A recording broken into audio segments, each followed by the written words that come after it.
and that are performed are to help us to have the spiritual strength or emotional strength, the mental strength or the physical strength to encounter fears.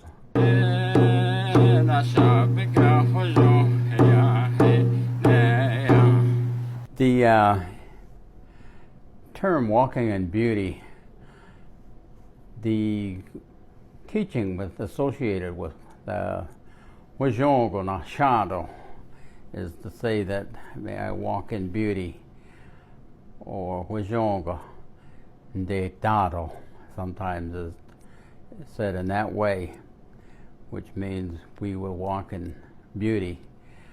But walking in beauty has its origin with the teachings of coming from the first world, being brought into existence by a male and a female holy people in the first world, in the world where there's no surface, in the world where there is mist, in the world where it is gray and dark, and then eventually growing in greater awareness and intelligence so we could go into the second world, which is the blue world.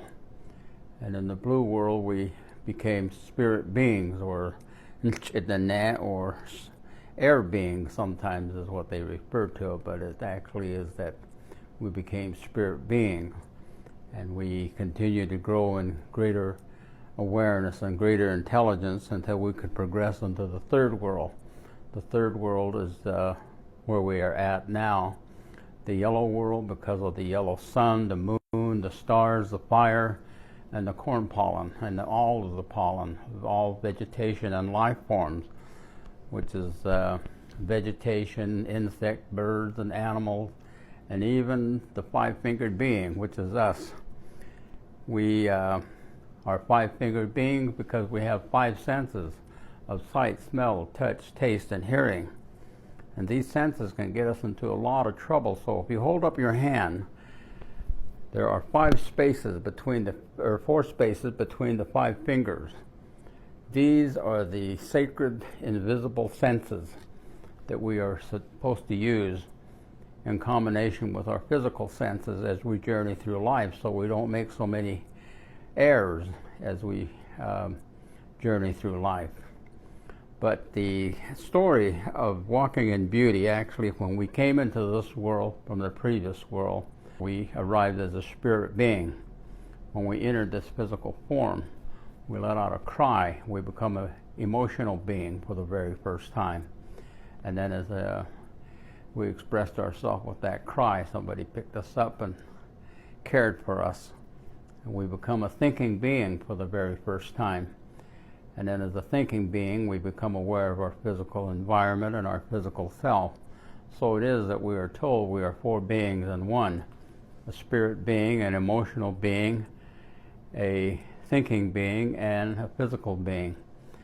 Now here in this world, in the third world, it is our responsibility to grow greater aware and greater intelligence in the four areas of our being: spiritually, emotionally, mentally, and of our physical environment. But there's something that will stop you, and that is fear. And fear, there are four types of fear. There's spiritual fear, emotional fear, mental fear, and physical fear. They're all very real.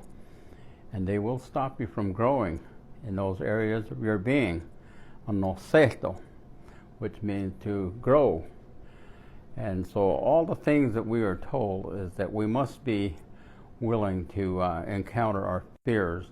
Now some of the ceremonies in that are performed are to help us to have the spiritual strength or emotional strength, the mental strength or the physical strength to encounter fears. But as we encounter our fears, it is our individual responsibility to make that effort. And when we encounter the fears, you can never conquer fear or destroy it. It's always going to be there. But you can learn how to get beyond it. And when you do, you are rewarded with four very special gifts. And those gifts are joy and happiness, confidence, and peace. Those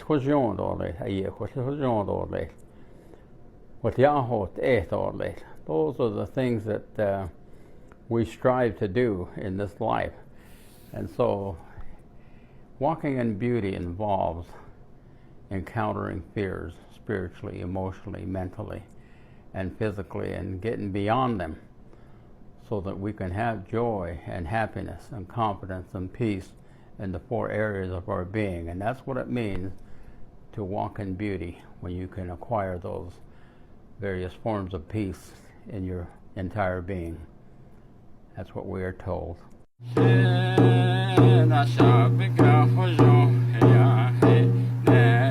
Recognizing it, we call it the Beauty Way prayer. What would be the word is actually Huizhonja to the Zen. And the Beauty Way prayer is actually quite lengthy, but the basic parts of the ceremony and the ceremonial prayer is Kore Hozona Shadow. That means, from here now, may I walk in joy, happiness, confidence, and peace, with it all around me and in me. And then it goes on to say, may there be joy, happiness, confidence, and peace before me. Behind me, let there be joy, happiness, confidence, and peace behind me.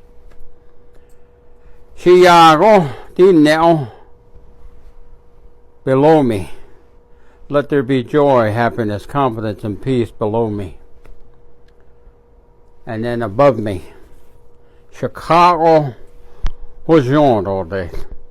Above me, let there be joy, happiness, confidence, and peace there above me.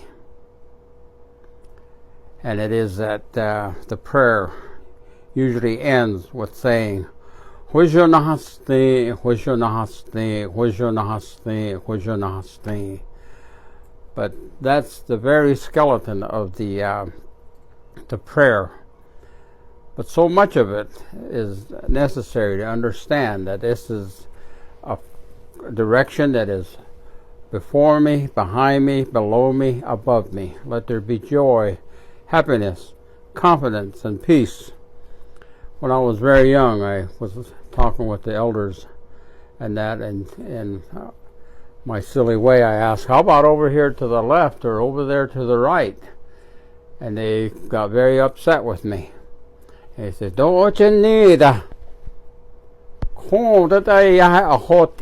which is, this is the trail, you remain on that. You use your tadatin. If you go off that way and off that way, you might get lost. And then you might not be able to ever find your way back to this trail that you're supposed to remain on. And those are the things that I am told, and those are the things that we are told.